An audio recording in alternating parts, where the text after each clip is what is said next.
سورۃ القلم. اب یہ جو ہے سورہ ملک یہ منفرد ہے، جیسے سورہ قاف اس مجموعے میں منفرد تھی، باقی وہ 6 صورتیں جوڑوں کی شکل میں تھی. یہاں یہ کہ 3 سب گروپس آئیں گے، ایک منفرد 2 جوڑے. اب یہ جوڑے والی شکل ہے سورۃ القلم، اور پھر دوسری سورۃ الحاقہ. حاقہ میں آپ دیکھیں گے کہ انباء الرسل والی بات زیادہ نمایاں ہوگی، اور اس میں اس طرح کی کوئی بات نہیں. لیکن یہ سورہ نون اس اعتبار سے بہت اہم ہے کہ ابتدائی دعوت کا انداز جو محمد رسول اللہ کا ہے وہ اس میں آیا ہے. اور ایک خیال یہ بھی رکھیے کہ اس کی پہلی 7 آیات کے بارے میں یہ خیال ہے بہت سے حضرات کا، جن میں میں بھی شامل ہوں، میں ان سے متفق ہوں، کہ یہ دوسری وحی ہے جو حضور پر ہوئی ہے.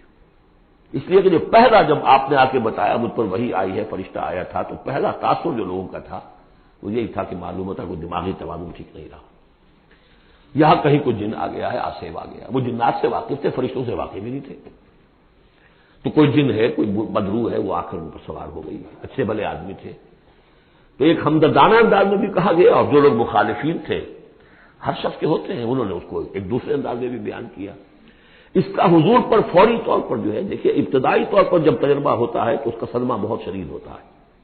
یہی جو کل تک میرے قدموں میں اپنی نگاہیں بچھا رہے تھے، آج مجھے دیوانہ کہہ رہے، یہی لوگ، میں تو ان کی آنکھوں کا تارا تھا. تو صدمہ بھی شدید تھا. اس صدمے میں یہ آیتیں اتری ہیں حضور کی دلجوئی کے لیے. بسم اللہ الرحمن الرحیم، نون والقلم وما یسطرون. یہ آخری اور تیسری صورت ہے جو ایک حرف سے شروع ہوئی ہے، نون سے. سورہ قاف، سورہ صاد ہم پڑھ چکے ہیں. قسم ہے قلم کی اور جو کچھ یہ لکھتے ہیں، یعنی جو بھی انسان کا علمی ذخیرہ آج تک کا ہے وہ اس پر گواہ ہے. کس پر؟ ما انت بنعمت ربک بمجنون، کہ اے محمد آپ اپنے رب کے فضل و کرم سے مجنون نہیں. بھلا مجنون ایسے ہوتے جنہوں نے کہا جھک ماری، جنہوں نے کہا حماقت کا ثبوت دیا. ایسی پاک و صاف زندگی، ایسی طہارت والی زندگی، پاکیزگی والی زندگی، ایسے بلند اخلاق. ماں انت بنعمت ربک بمجنون، آپ ان لوگوں کے کہنے کا آپ اتنا اثر نہ لیجیے. آپ اپنے رب کے فضل و کرم سے کوئی مجنون نہیں ہے. وَإِنَّ لَكَ لَأَجْرًا غَيْرَ مَمْنُونٍ، اور یقیناً آپ کے لیے تو وہ اجر ہے کہ جو غیر منقطع ہے، جس کا سلسلہ کبھی ختم ہی نہیں ہوگا. وَإِنَّكَ لَعَلَىٰ خُلُقٍ عَظِيمٍ، اور آپ تو ہے خلق عظیم کے اوپر فائز ہے. معراج انسانیت پر تو حضور پہلے ہی فائز تھے. یہ تو معراج نبوت اور رسالت ہے جو اب شروع ہو رہی ہے. معراج انسانیت پر تو محمد رسول اللہ اپنے اخلاق، اپنے کردار، اس کے اعتبار سے معراج انسانیت پر تو پہلے سے. انک لعلی خلق عظیم، بڑے اعلیٰ اخلاق اور بڑے اونچے کردار پر آپ ہیں. فستبصر ویبصر، دیکھیے کیسے جیسے کہ کوئی بڑا چھوٹے کو سمجھاتا ہے. دیکھیے آپ ایسی فکر نہ کریں، ان قریب آپ بھی دیکھ لیں گے اور یہ بھی دیکھ لیں گے. بالکل کھل جائے گی بات. بأیکم المفتون، کہ آپ دونوں میں سے کون تھا کہ جو فتنے میں مبتلا ہو گیا تھا، محمد ابن عبداللہ ابن عبد المطلب، یا یہ جو کہہ رہے ہیں کہ یہ پاگل ہو گئے یا ان کو جنون کا عارضہ ہو گیا. کون بچل گیا تھا، کون فتنے میں آ گیا تھا. ان ربک هو اعلم بمن ضل عن سبیلہ، یقیناً تیرا رب خوب جانتا ہے کون اس کی راہ سے بھٹک گئے ہیں. وهو اعلم بالمهتدین، اور وہ ان کو بھی جانتا ہے جو ہدایت پر ہیں. اللہ آپ جو کچھ کر رہے ہیں اللہ دیکھ رہا ہے. یہ 7 آیات ہیں کہ جو بہت سے حضرات کے نزدیک دوسری وحی ہیں جو محمد رسول اللہ پر ہوئی ہے. اس کے بعد جو آ رہا ہے یہ ایک بہت اہم مضمون ہے. ظاہر بات ہے کہ شروع ہی کی اور وحی ہیں جو جوڑ دی گئی ہیں، یہاں پر 7 سورت بنائی گئی ہے. فلا تطع المکذبین ودوا لو تدہن فیدہنون، اے نبی آپ ان جھٹلانے والوں کی باتوں پر دھیان نہ دیجیے گا، ان کے مشوروں کے اوپر توجہ نہ کیجیے گا، ان کی باتوں میں نہ آ جائیے گا. یہ تو چاہتے ہیں کہ ذرا سے آپ ڈھیلے پڑے وہ بھی ڈھیلے پڑ جائیں. باطل جو ہے، باطل دوئی پسند ہے، حق لا شریک ہے. شرکت میں آنا ہے، حق و باطل نہ کر قبول. باطل تو ہمیشہ کمپرومائز کرنا چاہتا ہے حق کے ساتھ. بھائی کچھ میری مان لو، کچھ میں تمہاری مان لیتا ہوں. باطل ہمیشہ چاہے گا کمپرومائز کرے. شروع میں نگیٹ کرے گا، نفی کرے گا، پھر دیکھے گا یہ تو تگڑے ہیں، جمے ہوئے ہیں، پھر کمپرومائز کرے گا. لیکن اے نبی اس دام سے بچیے، اس جال سے بچیے. فلا تطع المکذبین ودوا، وہ چاہتے ہیں کہ ذرا آپ ڈھیلے پڑے. لو تدہنوا، مداہنت اسی سے بنا ہے، مداہنت کرنا. آپ ذرا مداہنت سے کام لیں تو یہ بھی ڈھیلے پڑ جائیں. ولا تطع کل حلاف مہین، اب یہ خاص طور پر بعض یوں سمجھیے لوگ تھے، ولید بن مغیرہ بھی، اس کی قبیل کے کچھ اور لوگ بھی تھے، ہم یہ نہیں کہہ سکتے کہ یہ پرٹیکولرلی کس کے بارے میں ہے، زیادہ خیال ولید بن مغیرہ کے بارے میں ہے، اور یہ بڑے سخت الفاظ اب آ رہے ہیں، وَلَا تُطِعْ كُلَّ حَلَّافٍ مَّهِينٍ، مت مانیے اس کی بات جو بہت قسمیں کھانے والا ہے لیکن بہت ہی گھٹیا آدمی ہے، مہین۔ جو آدمی گھٹیا ہوتا ہے وہ در حقیقت جب اپنی بات میں بدل پیدا کرتا ہے، اپنی شخصیت کا جو ہلکا پن ہے اس کو کمپنسیٹ کرتا ہے قسمیں کھا کھا کے۔ کل حلاف مہین، جو بہت قسمیں کھا کھا کر آپ کو اپنے خلوص کی اور اخلاص کی اور خیر خواہی کا یقین دلاتا ہے، لیکن وہ خود نہایت بے قدر انسان ہے۔ حماز مشاء بنمیم، رو در رو تانے بھی دیتا ہے اور چغلیاں کھاتا پھرتا ہے، چلتا رہتا ہے چغلیوں کے ساتھ۔ مناع للخیر معتد اثیم، خیر سے روکنے والا ہے، خود حد سے بڑھنے والا ہے، گناہ گار ہے۔ عتل بعد ذلک زنیم، اجڑ ہے، گوار ہے، اور یہ کہ اس کے بعد بدنام بھی ہے۔ یہ بھی تھا لوگوں کے اندر مشہور کہ وہ ولد الزنا ہے۔ ان کان ذا مال و بنین، صرف اس گھمنڈ کی بنیاد پر کہ ہم نے اسے مال بھی دے رکھا ہے، مالدار ہے اور بیٹوں والا ہے۔ بیٹے تو کیسے کیسے اللہ نے دیے تھے، خالد بن ولید اسی کا بیٹا ہے نا، سیف من سیوف اللہ، ولید بن مغیرہ۔ ان کان ذا مال و بنین اذا تتلی علیہ آیاتنا قال اساطیر الاولین، جب اسے ہماری آیات پڑھ کر سنائی جاتی ہے کہتا ہے یہ تو سب پرانی باتیں چلی آ رہی ہیں، ڈھکوسلے ہیں، یہ انہی کے قصے ہیں، پرانی نقلیں ہیں ان کی۔ سنصبہ علی الخرطوم، ہم اس کی سونڈ پر مہر لگائیں گے۔ ناک کوئی بہت بڑی ہوگی اس کی نمایاں، پھکنا سی ہوگی تو وہ سونڈ کا کہا گیا ہے۔ سنصبہ علی الخرطوم انا بلوناہم، اب یہ بڑی پیاری ایک تمثیل آ رہی ہے، تمثیل ہے یا واقعہ ہے۔ ایمان بالآخرہ کے لیے یہ بہت سہل، بہت عمدہ، بہت سلیس اور بہت عام فہم تمثیل ہے۔ انا بلوناہم کما بلونا اصحاب الجنہ، ہم نے انہیں آزمایا ہے۔ آپ پڑھ چکے ہیں نا، خلق الموت والحیات لیبلوکم ایکم احسن عملا۔ تو طرح طرح کے امتحان ہوتے ہیں، کسی کو غربت کا امتحان ہے، کسی کو دولت مندی کا امتحان ہے۔ ہم نے انہیں آزمایا جیسے کہ اصحاب الجنہ ایک باغ والوں کو آزمایا تھا۔ اذا اقسموا لیصرموا النہار مصبحین، جبکہ انہوں نے قسم کھائی کہ صبح صبح ہم اس کا پھل اتار لیں گے۔ باغ تیار ہے، آموں کا باغ ہے یا جو بھی باغ ہے، بالکل فصل تیار ہے، بس اب دیر نہیں کرنی ہے، صبح صبح جائیں گے۔ ولا یستثنون، انہوں نے انشاءاللہ نہیں کہا، پکا ارادہ کر لیا بس جائیں گے، ایک باغ ہے ہمارا، بہلا رہا ہے، پھلوں سے لدا ہوا ہے، ہم نے سارا سامان کر لیا، رسیاں وسیاں سیڑھیاں ویڑیاں جو چاہیے سب فراہم کر لیا، اور صبح صبح جائیں گے۔ اب ظاہر بات ہے کہ پھر جو غفلت کی وجہ سے ان کے کردار کا ایک نقشہ ہے وہ کیا ہے، فطاف علیہا طائف من ربک وہم نائمون، ابھی وہ سوئے ہوئے ہی تھے کہ اس باغ کے اوپر تیرے رب کی طرف سے ایک پھرنے والا پھر گیا، کوئی بگولا آ گیا، ہوا کا کوئی آ گیا جس میں آگ تھی، فاحترقت، یہ ہم سورہ بقرہ میں پڑھ چکے ہیں، وہ سب جل کر راکھ ہو گیا۔ لیکن وہاں سب کچھ ہو چکا، انہیں پتہ نہیں، یہ اپنے گھروں سے چل رہے ہیں صبح ہی صبح۔ یہ ہے انسان کا معاملہ کہ کٹ چکا ہوتا ہے، پتا چاک ہو چکا ہوتا ہے، وہ اکڑ رہا ہوتا ہے۔ ابھی جسم کے اندر کینسر نے جڑیں جما لی ہیں اور اس کی کمر ابھی بھی اکڑی، وہ تو پتہ ہی نہیں کہ کینسر جو ہے جڑیں جما چکا ہے، وہ تو ابھی کبھی ڈائگنوز ہوگا تو کہیں گے کہ ارے یہ تو سب کا پورا جسم میں پھیل چکا ہے۔ یہ غفلت رہتی ہے انسان میں۔ وہاں باغ اجڑ چکا، ان کا حال کیا ہے، فاصبحت کالصریم، وہ باغ تو ایسا ہو گیا جیسے پھل ور اتر ہی گیا اس کا۔ فتنادوا مصبحین، اب صبح صبح انہوں نے ایک دوسرے کو آوازیں دی، پکارا، انغدوا علی حرثکم ان کنتم صارمین، ذرا جلدی سویرے چلو اپنے اس کھیت پر یا اپنے اس باغ پر اگر تم واقعتاً پھل توڑنا چاہتے ہو۔ فانطلقوا وهم يتخافتون، اب وہ چلے اور آپس میں چپکے چپکے یہ باتیں کر رہے تھے، اللہ يدخلنها اليوم علیکم مسکین، دیکھو آج کوئی مسکین قریب نہ آنے پائے۔ یہ کون ہوتے بدماش؟ محنت ہم نے کی، باغ کی وہ حفاظت ہم نے کی، ہم نے یہاں پر سارے پاپڑ بیلے، اور یہ آ جاتے ہیں کہ صاحب ہمارا بھی کوئی کچھ ہمیں بھی دیجیے، ہمیں بھی دیجیے۔ یہ ہے ان کا کردار کی پستی کا معاملہ۔ جب آخرت سے دور ہوں گے تو یہ کردار کی پستی آ جائے گی۔ شاید الگ صبح اسی لیے گئے کسی کو پتہ ہی نہ چلے۔ لا يدخلن اليوم علیکم مسکین، کوئی مسکین داخل نہ ہونے پائے۔ وغدوا علی حرد قادرین، یہ ہے تصویر لفظی، چلے بڑے کرتے ہوئے گویا کہ پوری طرح قادر ہیں، بس اب جائیں گے اور پھل اتار کے لے آئیں گے لپکتے ہوئے۔ فلما راوها قالوا انا لضالون، جب دیکھا باغ گئے، ہم تو کوئی بھٹک کر آ گئے، تو راستہ بھول گئے، کہاں آ گئے، یہ باغ تو ہمارا نہیں ہے، بل نحن محرومون، نہیں باغ تو وہی ہے، ہم محروم ہو گئے۔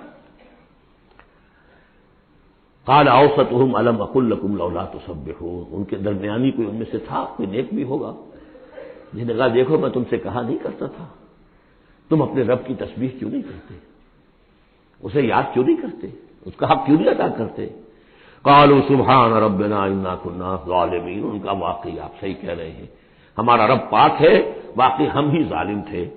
فاقبل بعضهم على بعض يتلاومون، اب وہ ایک دوسرے کو ملامت کرنے لگے، تم نے اصل میں ہمیں زیادہ غافل کیا، تم نے وہ روش اختیار کر لی تھی جسے ہم اور دور چلے گئے اللہ سے اور آخرت کی یاد سے۔ قالوا یا ویلنا انا كنا طاغین، آخر کہا ہائے ہماری شامت، ہم تو واقعتاً سب کے سب ہی اپنے حدود سے تجاوز کرنے والے تھے۔ عسى ربنا ان يبدلنا خيرا منها، امید ہے ہمارا رب اس سے بہتر ہمیں دے دے گا، اگلے سال پھر جو فصل آئے گی ہم باغ کے اوپر محنت کریں گے وہ دے دے گا۔ انا الى ربنا راغبون، اب ہم پورے، اب دیکھیں رغبہ الى ربنا راغبون، ہم راغب ہیں اپنے رب کی طرف، اب ہم توجہ کرتے ہیں، توبہ کرتے ہیں پوری طریقے سے، اب جو سارے حقوق اللہ کو ادا کریں گے۔ عسى ربنا ان يبدلنا خيرا منها انا الى ربنا راغبون، الى کے ساتھ رغبت یہ ہے وَمَنْ يَرْغَبُ عَنْ مِلَّةِ إِبْرَاهِيمَ إِلَّا مَنْ سَفِهَ نَفْسَهُ، یہ ہم پہلے پارے میں پڑھائے تھے، لفظ ایک ہے رغبت، الہ کے معنی کچھ اور ہے اور ان کے معنی کچھ اور ہو جائے، بالکل برعکس۔ اب جو اصل جملہ آیا ہے یہ ہے جسے ہم جب کہانیاں پڑھتے تھے کہ یہ کہانی ہے، this is the moral lesson of this story. Moral lesson کیا ہے؟ كَذَلِكَ الْعَذَابُ وَلَعَذَابُ الْآخِرَةِ أَكْبَرُ لَوْ كَانُوا يَعْلَمُونَ، اس طرح آتا ہے عذاب، اور یہ تو بڑا چھوٹا سا عذاب ہے، دنیا میں محنتیں ضائع ہو گئی ایک سال کی، اگلے سال توقع ہے کہ شاید دوبارہ توبہ کر لو، رجوع کر لو اور اللہ کا بھی حق ادا کرو، اللہ پوری تمہیں فصل دے دے۔ آخرت کے عذاب وہ ہے بہت بڑا، ایک دفعہ جب آنکھ کھلی گل کی تو موسم تھا قضا کا، اور پھر واپس لوٹنے کا کوئی امکان نہیں، پھر توبہ کی کوئی شکل نہیں۔ كذلك العذاب ولعذاب الآخرة أكبر لو كانوا يعلمون، کاش کہ انہیں معلوم ہو۔ ان للمتقین عند ربهم جنات النعیم، اس کے برعکس جو اب متقی بندے ہیں ان کے لیے ان کے رب کے پاس نعمت والے باغات ہیں۔ افنجعل المسلمین کالمجرمین، کیا ہم اپنے فرما برداروں کو مجرموں کے برابر کر دیں گے؟ یعنی اگر باعث بادل موت نہیں ہے تو پھر تو مجرم اور مسلم برابر ہو گئے۔ ایک نظم شاید آپ نے بھی پڑھی ہو، ڈیتھ دی لیولر، موت تو آ کر سب کو برابر کر دیتی ہے، چاہے کوئی محل میں رہتا تھا بہت اور وہ بڑے گدیلے نرم مخملی، اور خواہ کوئی چٹائی کے اوپر یا ننگی زمین کے اوپر کہیں سوتا تھا اینٹ اپنے سر کے نیچے رکھ کر، موت کے بعد تو سب کا ایک ہی حشر ہے، ڈیتھ دی لیولر۔ لیکن ڈیتھ دی لیولر اگر اخلاقی لیول پر بھی ہو تو بڑا ظلم ہے۔ افنجعل المسلمین کالمجرمین ما لکم کیف تحکمون، تمہیں کیا ہو گیا ہے، تمہاری بت ماری گئی ہے، کیسا حکم دے رہے ہو، کیسی رائے بنا رہے ہو؟ دنیا میں کوئی حکومت ہوتی ہے جو اپنے باغیوں کو اور وفاداروں کو برابر رکھے؟ افنجعل المسلمین کالمجرمین ما لکم کیف تحکمون ام لکم کتاب فیہ تدرسون، کیا تمہارے پاس کوئی کتاب ہے جس میں تم نے پڑھا ہو کہ کوئی آخرت و آخرت نہیں ہے؟ ان لکم فیہ لما تخیرون، کہ تمہیں آخرت میں وہ سب کچھ مل جائے گا جو تم پسند کرو گے۔ ام لکم ایمان علینا بالغا، کیا تم نے ہم سے کوئی قسم لے رکھی ہے جو ہمارے اوپر پوری اترنے والی ہو الی یوم القیامہ، قیامت کے دن تک؟ ان لکم لما تحکمون، کہ تمہیں وہ سب کچھ مل جائے گا جو تم چاہو گے۔ سلہم ایہم بذالک زعیم، اے نبی ذرا ان سے پوچھئے کہ کون ہے کہ جو اس کا ذمہ لیتا ہو۔ ام لہم شرکاء، کیا ان کے کوئی شریک ہے جو وہاں بچا لیں گے؟ فلیاتوا بشرکائہم ان کانوا صادقین، تو لائیں اپنے شریکوں کے اگر سچے ہیں۔ یوم یکشف عن ساق ویدعون الی السجود، جس دن کے پنڈلی کھولی جائے گی۔ آیات متشابہات، کوئی شان ہے میدان حشر کا، کوئی مرحلہ ہے جس میں اللہ کی کوئی تجلی ہے خاص جو ظاہر کی جائے گی، اور وہ بھی ایک چھلنی ہے لگانے کے لیے۔ جو دنیا میں صاحب ایمان تھے، نمازیں پڑھتے تھے، سجدے کرتے تھے، وہ فوراً اس تجلی کو دیکھتے ہی سجدے میں گر جائیں گے، اور جو دنیا میں اکڑے رہتے تھے ان کی گردنیں اکڑی رہتی تھی، سجدے نہیں کرتے تھے، وہ چاہیں گے سجدہ کرنا کر نہیں سکیں گے، چھلنی لگ جائے گی۔ اب وہ تجلی کون سی؟ اللہ کی یکشف عن ساق، اللہ کی پنڈلی کھولی جائے گی، واللہ عالم۔ وَيُدْعَوْنَ إِلَى السُّجُودِ، اور پکارا جائے گا سجدہ کرو اللہ کو، فَلَا يَسْتَطِيعُونَ، یہ سجدہ نہیں کر سکیں گے، خاشعۃ ابصارُہم، ان کی نگاہیں زمین میں گڑی رہ جائیں گی، ترہقہم ذلہ، ان کے چہروں پر سیاہی پھیل جائے گی، وَقَدْ كَانُوا يُدْعَوْنَ إِلَى السُّجُودِ وَهُمْ سَالِمُونَ، ان کو پکارا جاتا تھا سجدہ کرنے کے لیے اللہ کے سامنے، جبکہ یہ ثابت و سالم تھے، صحیح تھے، اس وقت یہ سجدہ نہیں کرتے تھے، آج کرنا چاہیں گے تو کرنے نہیں دیا جائے گا۔ فَذَرْنِي، اب یہ انداز دیکھ لی جو میں نے کہا تھا شروع کی صورتوں میں، تو اے نبی چھوڑیے مجھے، وَمَن يُكَذِّبُ بِهَذَا الْحَدِيثِ، جو اس قرآن کا اور جو آپ وہی پیش کر رہے ہیں جس کی تکذیب کر رہے ہیں، چھوڑیے مجھے اور ان کو، میں ان سے نمٹ لوں گا، ان کے بارے میں آپ زیادہ تشویش میں مبتلا نہ ہوں، ان کی باتوں سے زیادہ اثر نہ لیں، دل گیر نہ ہو، دل گرفتہ نہ ہو، رنجیدہ نہ ہو۔ ذرنی ومن یکذب بہذا الحدیث سنستدرجہم من حیث لا یعلمون، ہم انہیں سہج سہج رفتہ رفتہ لے آئیں گے جہاں سے کہ انہیں گمان بھی نہیں ہوگا۔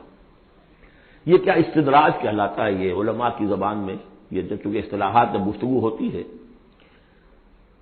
مولانا حسین احمد مدنی رحمۃ اللہ علیہ نے قیام پاکستان کے بارے میں یہ الفاظ استعمال کیے تھے، ہو سکتا ہے یہ استدراج ہو۔ استدراج کیا ہوتا ہے کہ کوئی شخص غلط کار ہے، غلط راستے پر جا رہا ہے، اور کوئی اس کو اللہ تعالیٰ اور نواز دیتا ہے، وہ سمجھتا ہے میں تو بڑا کامیاب ہوں، پھر اور اپنی غلطی کے اندر بڑھتا چلا جا رہا ہے، بڑھتا چلا جا رہا ہے، بڑھتا چلا جا رہا ہے، پھر ایک ہی جھٹکا ہوتا ہے اور اللہ کام ختم کرتا ہے۔ استدراج ہے درجہ درجہ، درجہ بدرجہ، اور اس کی رسی ڈھیل دے کر، اور اسے دنیا میں کامیابیاں دے کر، تاکہ اور خوب سے باطل پورا ظاہر ہو جائے، اور وہ شدید سے شدید تر عذاب کا مستحق بن جائے، وہ استدراج ہے۔ ہم انہیں درجہ بدرجہ استدراج اس کے ذریعے سے لے آئیں گے، من حیث لا یعلمون، جس کا انہیں اندازہ بھی نہیں ہوگا۔ وَأُمْلِي لَهُمْ، اور میں ان کو ڈھیل دوں گا، مہلت دوں گا۔ ان قیدی متین، میری تجویز، میری چال بہت مضبوط ہے۔ جیسے میں نے بارہا مثال دی ہے کہ اگر مچھلی کے حلق میں کانٹا پھنس گیا تو اب وہ شکاری ڈھیل دے رہا ہے، جائے گی کہاں، کانٹا تو لگ۔ ام تسألهم اجرا فهم من مغرم مثقلون، یہ سورہ طور میں یہ آیتیں جو کہ تو آ چکی ہیں۔ اے نبی کیا آپ ان سے کوئی اجرت طلب کی ہے، آپ نے بل تو نہیں بہت بڑا دے دیا ان کو کہ میں نے اتنی تمہیں جو تبلیغ کی ہے تو یہ میرا بل ہے۔ ام تسألهم اجرا فهم من مغرم مثقلون، کہ اس کے تاوان تلے دبے جا رہے ہیں یہ۔ ام عندهم الغیب فهم یکتبون، یا ان کے پاس غیب کا علم ہے جسے یہ لکھ رہے ہوں۔ فاصبر لحکم ربک، اے نبی صبر کیجئے، اور یہاں صبر کے بعد لام ہے، لحکم ربک، انتظار کیجئے اپنے رب کے حکم کا۔ اور یہاں نوٹ کر لیجئے آگے آ رہا ہے حضرت یونس علیہ السلام کا معاملہ، ان سے بس یہی خطا ہوئی تھی کہ اپنی قوم کے کفر اور مخالفت اور عناد سے غصے میں بھر کر، حمیت حق کا غصہ تھا، غیرت حق کا غصہ تھا، اللہ سے کوئی غصہ نہیں تھا معاذ اللہ۔ یہ کچھ مترجمین ادھر چلے گئے اللہ سے ناراض ہو کر، ذهب مغاضبا معاذ اللہ معاذ اللہ معاذ اللہ، ان کی بد کرداری اور ان کی مخالفت سے بد دل ہو کر غصے میں بھر کر چلے گئے، انتظار نہیں کیا اللہ کے حکم کا۔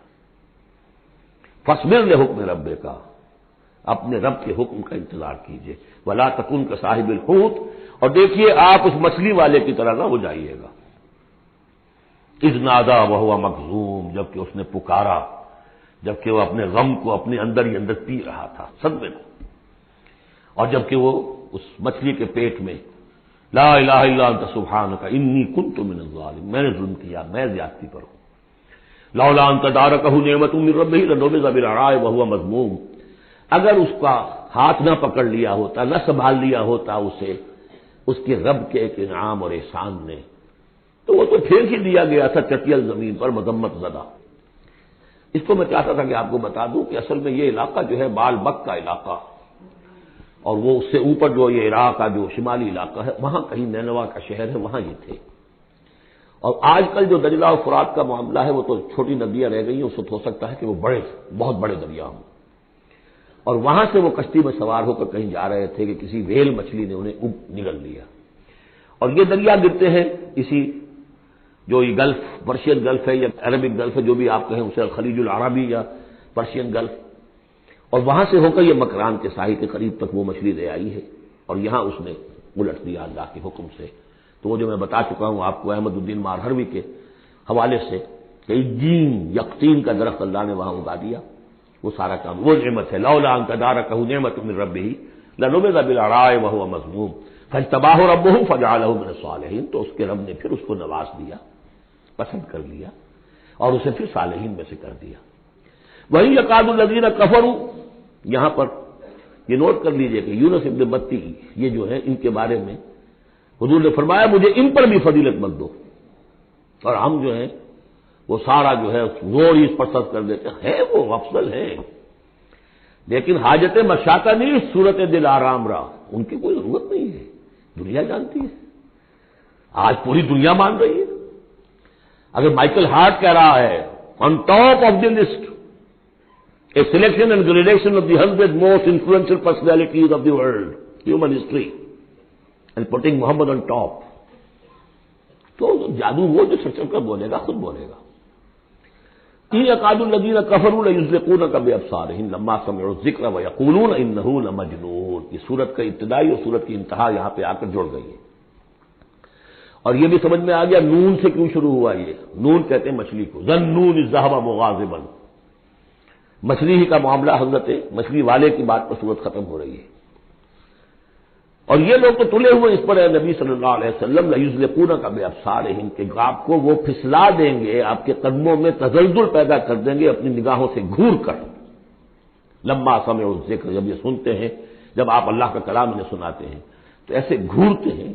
اور یہ بھی آتا ہے کہ اس کے لیے باقاعدہ انہوں نے یہ عاملین جو ہوتے ہیں جو اپنی وہ جو قوت ارادی کو مجتمع کر لیتے ہیں اپنی آنکھوں میں، بس کرتے ہیں، اس کی ایکسرسائزز ہیں کہ پھر وہ کسی کو دیکھتے ہیں تو وہ آنکھوں کی تاب نہیں لا سکتا، ان کے کوئی شخص آنکھیں چار نہیں کر سکتا ان سے. تو ان کو بھی بلا کر جو ہے باقاعدہ حضور کے اوپر کوشش کی گئی کہ اسی کے ذریعے سے حضور، اصل بات تو یہ تھی کہ حضور کی جو قوت ارادی ہے اسے کسی طرح کل کر دیا جائے کہ وہ چھوڑ بیٹھے اس کام کو. بس اس کے لیے سارے حربے انہوں نے آزمائے. وہی یکاد الذین کفروا لیزلقونک بابصارہم لما سمعوا الذکر ویقولون انہ لمجنون وما هو الا ذکر للعالمین. اور نہیں ہے وہ، ہوا قرآن کے لیے بھی اور حضور کے لیے بھی، یہ تو ایک نصیحت ہے، یاد دہانی ہے. حضور اپنی ذات میں بھی تو یاد دہانی ہے، اپنی ذات میں قرآن مجسم ہے. جیسے کہ ام المومنین حضرت عائشہ صدیقہ رضی اللہ تعالیٰ عنہ نے فرمایا کان خلق القرآن. بارک اللہ لی ولکم فی القرآن.